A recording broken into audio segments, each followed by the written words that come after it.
morning အားလုံးပဲမင်္ဂလာပါ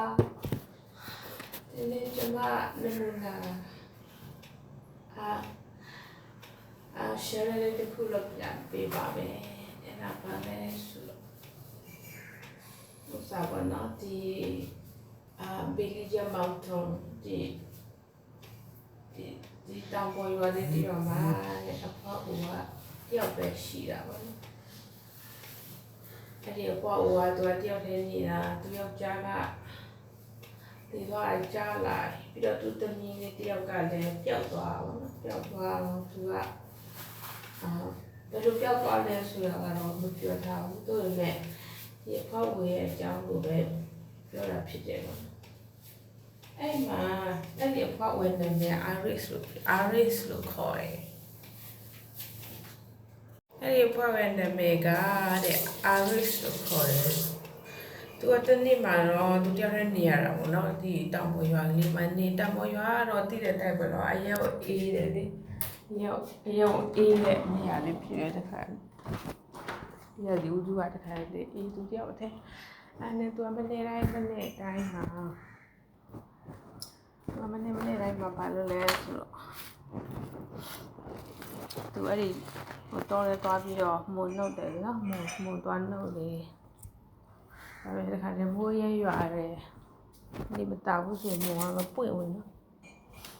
အဲ့နဲ့သူကနေတော့သူရဲ့ပတ်ဝန်းကျင်ကလို့ရတယ်သူ့အတနာတယ်ပေါ့ဒီတနာတော့တဲ့ရဲ့ကြီးနေကိုတနာတော့သူပြောတယ်ဒီအဖွားပေါ့နော်တက်လက်ကြီးပြီးတော့အဲ့လိုတက်လက်ကြီးပြီးပေါ့ဒီတစ်ခုခုလိုအပ်တာလို့ရှိရင်ငါ့ကိုပြောဆိုပြီးတော့သူနေကြတယ်ဘာပြောရဲငါဘလို့ဘူးတဲ့ငါမှရှိတယ်ပေါ့နော်ငါမှရှိတယ်တဲ့သူမှရှိတယ်ဆိုတော့အဲ့ဒါဘာလို့တည်လာအဲ့ဒါသူတင်းတာစာဖို့လွန်လောက်တာနဲ့သူကကျင်တတ်တယ်လေအဖွားပြီးတော့သူကအများကြီးကျေးဇူးတင်တဲ့စကားကိုသူကမမေ့ဘူးအဲ့ဒီနေ့မှကြတော့သူတော်တယ်သွားတယ်အစောကြီးသူနိုးပြီးတော့တော်တယ်မှသွားတော့ရသူတွေကမကောင်းဘူးနော်မိုးရရမ်းရွာလာတော့မေနေရတယ်မလောက်ရှိမှသူကအဲ့ဒီမှာသူချင်းကလေးနဲ့သူသွားတော့မိုးတွေသူမတွေ့ဘူးပေါ့နော်အဲ့လေမိုးတွေမတွေ့တော့သူကထိုင်နေပြီးတော့သူကဘယ်လိုပြောလဲဆိုတော့thank you empty basket ပေါ့နော်အဲ့တော့သူကရလို့ရှိရင်လဲသူကအမြဲတမ်းအဲ့လိုပြောတာသူကရလို့ရှိရင်လဲ thank you basket ပေါ့အဲ့လိုမျိုးပေါ့ယူကီဟိုစားပေါ့သူ့ကိုပေးတယ်ပေါ့နော်သူမရရှင်လဲရှင်anyway ပေါ့ဘာဖြစ်ပေါ့နော်ကျူးကျင်နေပေါ့အဲ့တနေ့မှကျတော့သူကအဲ့ဒီမှာထိုင်နေတယ်သူတစ်ပင်ကြီးတစ်ပင်အောက်မှာထိုင်နေပြီးတော့ကောင်လေးတယောက်ကလမ်းမားပြီးတော့သူအဲ့တော်ထဲရောက်လာပေါ့နော်အဲ့ဒါပေမဲ့မထင်မဲ့တဲ့အဖွားဦးနဲ့တွေ့တော့အဲ့ဒီအဖွားဦးကပြောအဖွားဦးမိတာပေါ့နေဘာလို့နေလဲပေါ့နေတယောက်တည်းတော်ထဲမှာဆိုပြီးတော့အဲ့ဒါသူကဟိုကဘယ်လိုလဲဆိုတော့သူကတဲ့နေချီတဲ့မှာလည်းဘာမှမရှိဘူးပေါ့နော်အဖွားဦးသူကပြောတာနေချီတဲ့မှာလည်းဘာမှစောက်ရလည်းမရှိဘူးငါလည်းလမ်းပြောင်းနေတာပေါ့နော်ငါလမ်းပြောင်းနေတာ3ရက်ရှိပြီပေါ့အဲ့ဒါအဖွားလည်းသူ့ကိုစားပေါ့so ဘယ်လိုပြောမလဲဆိုတော့gratitude is that's work or not ဆိုတာကလည်းဒီကိုယ့်ရဲ့ကျေးဇူးတင်ဖို့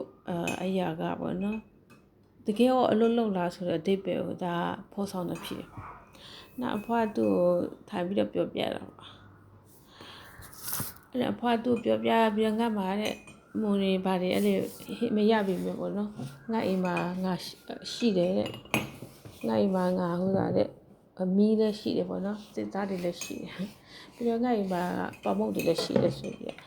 အဖွားကသူပြောတယ်ပြီးတော့သူကပြောပြနောက်ပိုင်းမှာကျတော့သူကတခါထပ်ပြောပြန် thank you empty basket ဆိုထပ်ပြောဒါပေမဲ့အဲ့ဒီ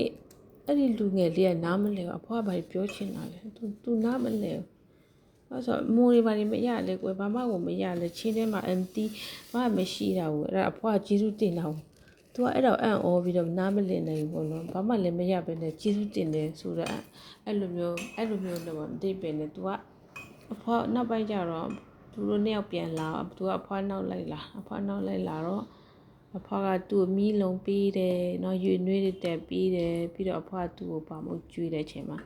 သူကအားလေးရှိလာတော့တနေ့မှနောက်နေ့မှကြာတော့သူကအဖွားကိုဝိုင်းကူပေးတယ်အဲ့လိုမျိုးကအဲ့လိုတနေ့မှကြာတော့နောက်တနေ့မှကြာတော့စာတစောအဖွားတွေ့လိုက်တယ်ပေါ့နော်အဲ့ဒီကောင်လေးကသူမိဘတွေကသူ့ကိုလိုက်ရှာတဲ့အကြောင်းပြတယ်သူရတော့အဲ့ဒီကောင်လေးနဲ့ပဲလေသူတွေ့တယ်အဲ့ဒီကောင်လေးကလူပြောက်ကြော်ညာတဲ့အခါမှာအဖွားကတွေ့လိုက်တော့အဲ့ဒီချိန်မှကြာတော့ဟုတ်တာပေါ့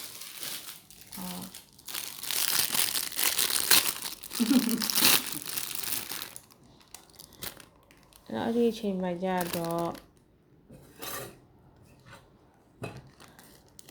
ဒါပေမဲ့အဲ့ဒီလူတွေကလေအဖွားကိုသူနားပလဲအဖွားကအမြဲကျေးဇူးတင်တယ်အကြောင်းပြောနေတာအဲ့ဒါဒီနမူလေးပြောမယ်ဆိုရင်ကိုလူဘဝမှာကိုမှဘာမှမရှိလဲကိုကျေးဇူးတင်ဖို့ဘောမမေ့ဘူးဘာလဲဆိုတော့ကိုဘာမှမရှိတဲ့အရာကိုစိတ်မကောင်းလည်းဖြစ်စရာမလိုဘူးเนาะပြောရှင်တာကချမ်းသာတဲ့လူမှအရာပြည့်စုံနေမှကျေးဇူးတရားမှာမဟုတ်ဘူးဆိုတဲ့ဒီဥပမာလေးကိုပြောတာပေါ့နော်ဘာလို့ဆိုအရင်ချမ်းသာနေပြည့်စုံနေမှသာလူတွေကဟောငါကျေးဇူးတင်နေငါမှအားလုံးပြည့်စုံနေပြီဆိုပြီးတော့ပေါ့နော်ဒါပေမဲ့မရှိတဲ့အချိန်မှာကျတော့ကျေးဇူးတင်ဖို့လူတွေကမလုပ်နိုင်ကြဘူးเนาะတော်တော်များများကိုနဲ့လည်းတက်ခါတည်းတော့လည်းဖြည့်တယ်ပေါ့အဲ့ဒါပါလဲဆိုတကယ်လဲမှာကိုမှဟင်းမရှိနေမှာဥပမာပေါ့နော်ဒါပေမဲ့ကိုမှစားဖို့ဆန်ရှိသေးတယ်အဲ့တော့ကိုမှဟင်းမရှိပေမဲ့ခုနကကျွန်မပြောသလိုပဲဆန်စားရရှိသေးဆိုတော့ဒါကျွန်မတို့ရဲ့ဘဝမှာမနော်ကျေးဇူးတင်ရပါဘောနော်ဟုတ်လားဒါတော့ကျမတို့ငယ်တော့ဆိုကျမဖြူရဲ့ကျေးဇူးတင်နေဘာလို့ဆိုသူတို့ကအမြဲတမ်းဆုံးမတယ်ကျမတို့ရဲ့မိဘတွေအတော်ရဘာပဲဖြစ်ဖြစ်ပေါ့နော်ကျေးဇူးတင်မယ်မိဖို့ဆိုတော့သူကအမြဲသူကဆုံးမနေကြတယ်ဒါအဲ့လိုပဲဖွားဝင်တဲ့မိနာကြည့်မယ်ဆိုရင်အဲ့ဒီ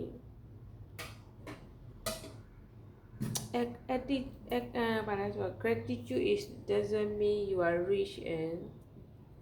you are millionaire and no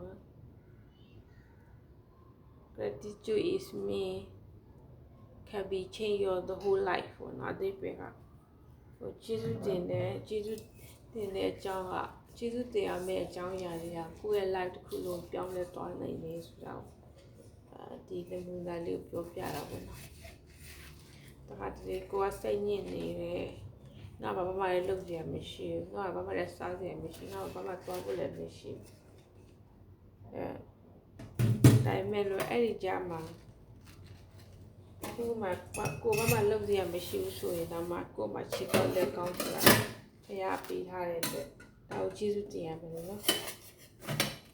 တော့ကိုဆင်းရဲနေပဲနဲ့ကိုကြိုးစားရပဲဖြစ်ဘူးကိုစိတ်နဲ့ကြားတယ်ငါဘယ်တော့ပဲကြိုးစားပါမဖြစ်လာတယ်ပေါ့ဒါပေမဲ့ကျေးဇူးတင်တဲ့ကတော့ကွာတော့မေ့လို့မရဘူးเนาะငါမချစ်ကျေးဇူးတင်တဲ့ငါကြက်ပိုင်လက်ကောင်းတယ်ငါလည်းလုပ်နိုင်သေးတယ်ငါပြန်ပြီးကြိုးစားနိုင်သေးတယ်ပေါ့နော်အဲ့ဒီလိုမျိုးကျမအတွက်လည်းခွန်အားများရတယ်ကျမလည်းအများကြီးကြိုးစားတယ်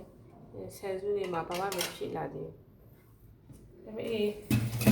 ကျေးဇူးတင်လို့ငါကြက်ပိုင်ကောင်းသေးတယ်ငါလုပ်နိုင်သေးတယ်ဆိုတာကျေးဇူးတင်တယ်ဆိုတော့ဒါပြီးနေတော့ကိုနိုင်တာလေတကယ်တော့ဒီကျေးဇူးတင်တဲ့စကားကတော့ကိုငယ်လေးကတော့ပြေးလာခဲ့တယ်ဒါပေမဲ့လူဆိုတော့ဒီမှာဒါကိုကျမ